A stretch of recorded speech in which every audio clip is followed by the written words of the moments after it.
Bonjour et bienvenue sur les antennes de France 24 et de Radio France Internationale pour une interview ici à Addis Abeba, au sommet de l'Union africaine, avec le président de la République de Guinée, M. Alpha Condé. Monsieur le Président, merci. Je vous en prie. Avec moi pour vous interviewer, Christophe Boisbouvier de RFI. Monsieur le Président, bonjour. Bonjour. Monsieur le Président, lors de ce sommet, on a beaucoup parlé de sécurité, de faire taire les armes. Les États africains paraissent parfois démunis face aux milices, face aux groupes djihadistes. Est-ce qu'il ne faut pas une réponse militaire africaine? Je crois que nous avons été très clairs. Ma première intention a été la création d'une armée africaine. Nous avons déjà une force en attente. Parce que j'ai toujours dit, pourquoi voulez-vous qu'un Bangladesh vienne mourir en Afrique? S'il vient, l'argent qu'il gagne, c'est pour aller dépenser chez lui. Et nous, Africains, sommes prêts à mourir. Nous avons des États comme l'Afrique du Sud, comme l'Égypte, comme le Maroc, comme l'Algérie, qui ont déjà des équipements. Donc ça peut être un point de départ, une fourniture de troupes. Ce que nous demandons à nos partenaires, c'est de nous accompagner pour les renseignements et pour certains matériels. Mais il est nécessaire, parce que le terrorisme va toucher tous nos États. Il ne faut pas se faire d'illusions. Si nous ne mettons pas ensemble pour éteindre le feu, tous nos États sont touchés. Je pense que nous aurons un sommet en mai en Afrique du Sud sur cette question justement, comment mettre sur pied une armée africaine.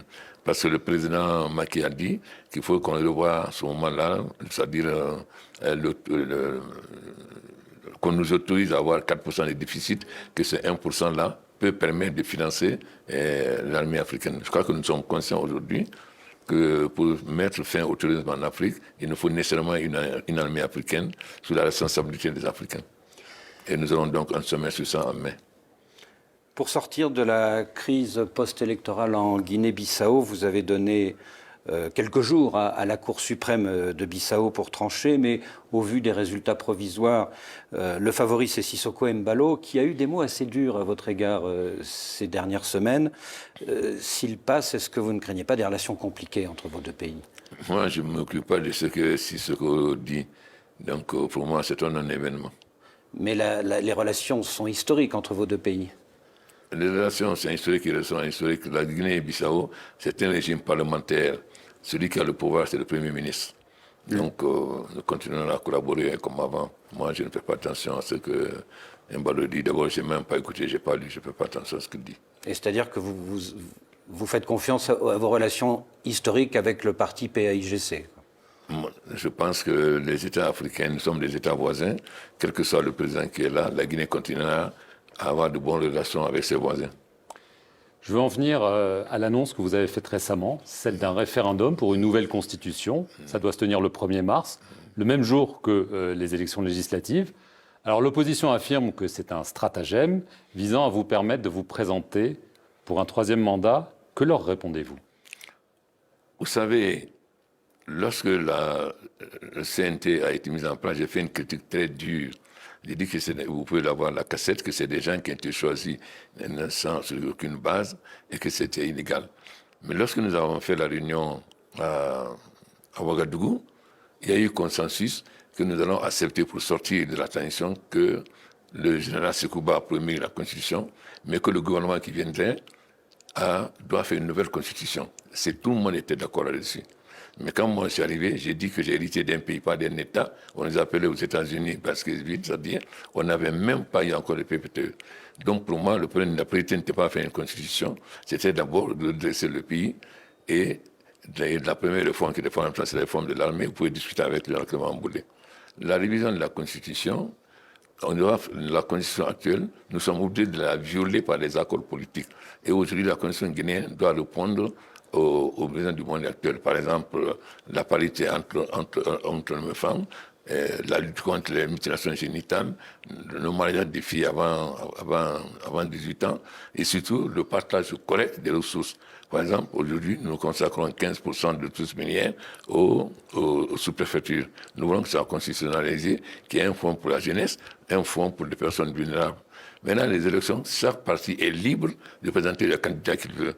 Donc, la Constitution, c'est une chose, les centres présidentiels, c'est autre chose.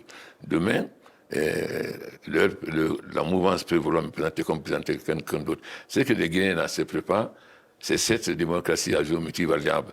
C'est-à-dire, on peut accepter que certains chefs d'État change de constitution 4 fois, 5 fois, 6 fois, et on ne dit rien.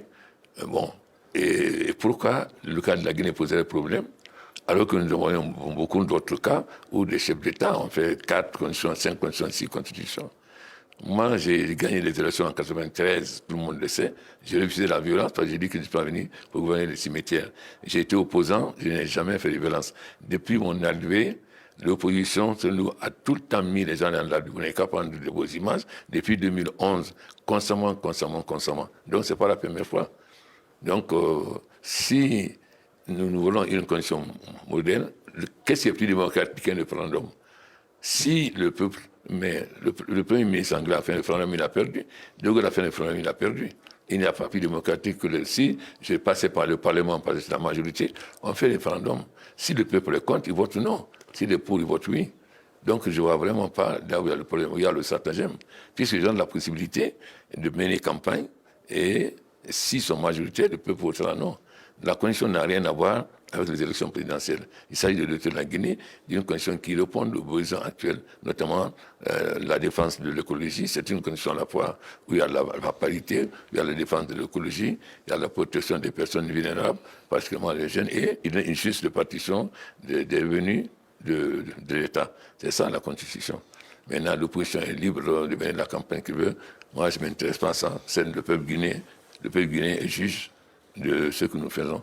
Moi, je suis ensemble devant le peuple de Guinée, et c'est dans le peuple de Guinée que je réponds. Simplement, l'opposition s'étonne, puisque ça fait déjà plus de 9 ans que vous êtes au pouvoir, que vous ayez attendu la fin de votre deuxième mandat pour proposer un changement de constitution. Et du coup, elle se dit aussi que vous auriez pu simplement modifier la constitution actuelle. Elle se dit, le président Alpha change la constitution pour remettre les compteurs à zéro et pour pouvoir se représenter. N'oubliez pas, je suis arrivé au pouvoir, j'ai eu le PTT, on a eu presque 2 ans et demi de Bola, qui a mis notre économie à terre. Les priorités, j'avais le pouvoir de faire une constitution.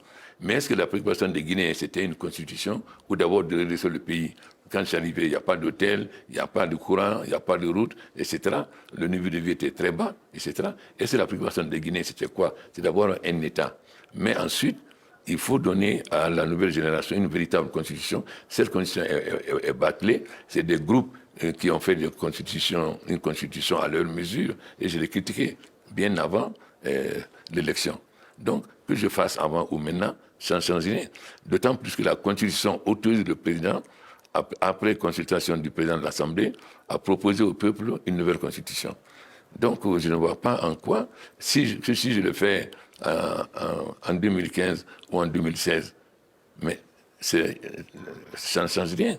Si le parti veut me présenter, va me présenter. Donc, le temps de faire ou pas, ça ne change rien. Beaucoup d'autres avaient proposé que puisqu'il y a déjà une constitution, il faut qu'elle fasse une nouvelle constitution. Attendez que le pouvoir qui viendra fasse une nouvelle constitution. On sait ce que cette constitution a été faite, pour comment, et dirigée contre qui.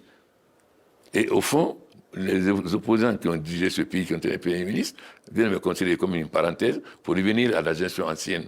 Vous n'avez qu'à regarder comment était la Guinée avant vous êtes venu et regarder la Guinée aujourd'hui. Donc le peuple est là pour juger. Monsieur le Président, oui. Est-ce que vous allez vous représenter? Ça, c'est le parti qui décidera. Ce n'est pas un homme qui se présente, c'est le parti qui présente. Le parti peut me présenter comme président à quelqu'un d'autre. Pour le moment, ce n'est pas mon souci. Mon souci, j'ai un programme pour la Guinée. C'est ce programme sur lequel je me penche. Mais je veux doter le pays d'une constitution qui répond aux besoins du monde d'aujourd'hui. Mais voulez-vous dire que le RPG pourrait présenter un autre candidat? Visiblement, mais vous n'avez pas de dauphin. est libre. Aujourd'hui, le RPG peut présenter plein de candidats. Les partis sont libres. Oui, c'est comme au Togo. Le parti pourrait présenter Fort ou un autre. On n'est pas encore aux élections présidentielles. Oui, mais ça arrive dans quelques mois et visiblement, il n'y a pas de dauphin. Mais ça, c'est le parti qui, pour le moment, ce qui m'intéresse, moi, c'est de doter la Guinée d'une constitution qui réponde aux besoins du monde actuel. Les élections présidentielles, c'est les partis qui décident. Ce n'est pas le président ni quelqu'un d'autre. Monsieur le Président, votre... Et la question que je me pose, vous avez des présidents qui ont fait 4, 5, 6 mandats, vous trouvez ça normal? Et quand c'est le cas de la Guinée, ça devient un scandale. Mais ça devient aussi une préoccupation de la communauté internationale. Vous avez entendu le ministre français des Affaires étrangères, Jean-Yves Le Drian, disant que cette réforme... Le Drian ne connaît pas, il n'a pas été en Guinée, il ne connaît pas le point de vue de la population. Et comme il peut savoir que la personne est pour le compte, il n'y a pas eu de vote. Ce que les Américains ont dit, Ils que sont le vote... préoccupés. Non, ils ont dit d'abord, le sous-secrétaire d'État a dit que le peuple du Guinée doit faire une constitution et qu'eux, ils ont un président qui a fait 4 mandats. Il a dit seulement qu'il veut que les élections se passent sans qu'il y ait de taux de violence. C'est tout, on l'a tous lu. Mais les gens qui parlent, des gens qui disent cela, ils soutiennent des présidents qui ont fait 3, 4, 5 mandats. Alors pourquoi la démocratie à la géométrie variable? Les Guinéens doivent se poser la question, pourquoi? Mais nous connaissons la réponse. La France est injuste avec vous? Moi, je ne juge pas la France ni rien. Moi, je n'ai pas été élu par la France ni par quelqu'un d'autre. J'ai été élu par les Guinéens. La Guinée a une tradition d'indépendance depuis 1958. La Guinée a l'habitude de prendre ses décisions. Moi, j'ai de bons rapports avec le gouvernement français. La Guinée a de bons rapports. Je m'occupe de ce que le peuple de Guinée pense et de ce qu'il décide. Si le peuple de Guinée dit non à la conférence, au référendum, je m'incline. S'il dit oui, j'applique. Je n'ai pas à juger le comportement de notre pays. Moi, je ne juge pas ce qui se passe en France. Je juge ce qui se passe en Guinée. Vous avez parlé d'Ebola, vous avez parlé de tous les retards pris. Voulez-vous dire que vous n'avez pas pu faire en 10 ans tout ce que vous vouliez faire? Moi, j'ai dit tout simplement que pour le moment, la Guinée a besoin d'une nouvelle constitution parce que la constitution actuelle, elle n'est pas bonne, tout le monde le sait. On a été obligé de faire des accords politiques violant la constitution. Le reste, là, c'est le peuple qui juge. Mais je ne comprends pas. Il y a beaucoup de pays qui ont changé de constitution et que c'est passé comme lettre à la poste. Quand il s'agit de la Guinée, comme Alpha Condé est un homme indépendant et qui a son franc-parler, peut-être ça gêne beaucoup de gens. Je ne vois pas pourquoi on va avoir une démocratie à géométrie variable, que certains puissent changer de constitution, se présenter autant de fois qu'ils veulent, sans qu'on trouve ça normal, et que pour d'autres, on trouve ça normal. Je pense que si on défend un principe, on doit défendre un principe de façon générale, non pas en fonction de certains intérêts. C'est tout. Et les Guinéens ne sont pas aveugles. Ils suivent ce qui se passe dans le monde. Ils savent. Merci, Monsieur le Président, de nous avoir reçus et merci à vous de nous avoir suivis sur nos 2 chaînes, Radio France Internationale et France 24.